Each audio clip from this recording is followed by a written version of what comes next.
Okay, so hi, my name is JC Lynn Ward. I am an 8th grade teacher at Davis Middle School. I teach English. So background experience, before I started teaching, the first thing that actually really got me into wanting to work with kids was I go to a summer camp for the YMCA every year where I volunteered to be a counselor. And I actually was able to work with kids from 3rd grade to high school, so that kind of helped me be able to pick where I wanted to go.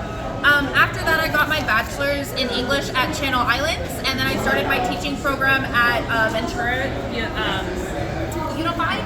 After that, I was able to go into Torrance Unified, where I worked for 2 years, once as a middle school teacher, and then unfortunately last year I was not able to get a job as a teacher, so I took a long-term position for 4th grade.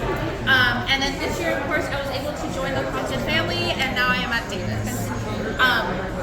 So a few things that was really helpful with my professional development was a few of the PDs that I was a part of.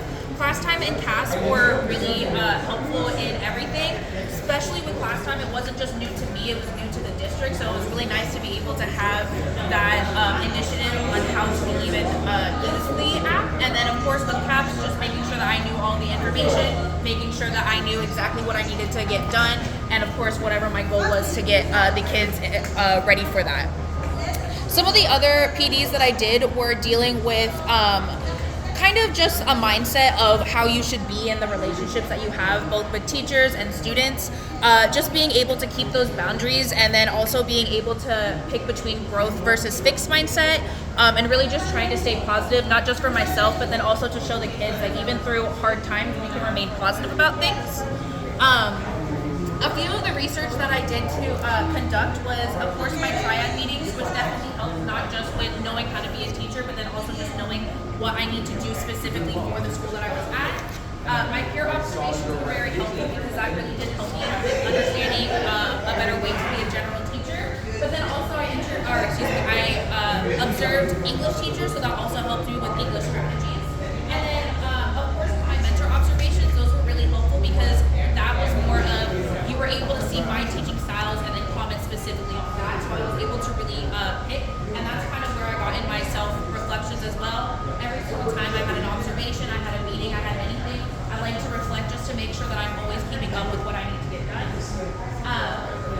A few of the challenges that I had, so one of my smallest challenges where I was still working on it this year, but it wasn't necessarily the main issue that I was having, was engaging my students. I don't necessarily have that issue with getting them to do the work. It's more of when the work is done, keeping them engaged with whatever they need to do instead of, falling off and trying to get distracted. A medium challenge that I had was communication with families. I do have that communication with families, and I do email them about the things that I need to, and then of course any updates, but I really do want to work a little bit more on getting those relationships with the families a bit stronger.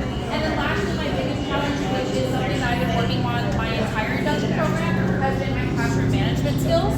This is something where I am definitely still working on my classroom management skills, but I am very happy to say that since the beginning of my teaching time to now, I have made it a significant improvement. So with my CST growth chart, there were a few where I still feel like I'm in a little bit of applying. I do feel proficient in it, but I also feel like there's a little bit more room for improvement there. Versus a few of them, I do feel like I'm really at that level of being able to get that standard. A few goals for my future. So I do want to continue to go to professional development meetings throughout the school year and the summers if they have any, just to make sure that I'm constantly keeping up to date with what's needed. Continue to reflect and modify my lessons and teaching strategies. Constantly asking for help when I need it.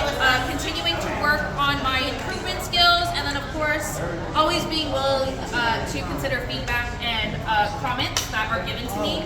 I am always knowing that I'm not going to be perfect. There's always going to be room for improvement. So I'm always wanting to get some sort of feedback, comments, even if it's positive, negative, anything to make sure that I'm doing what I need to do. A few things, people that I want to thank: Mr. Tapakan, who was my mentor, who was very, very helpful this year.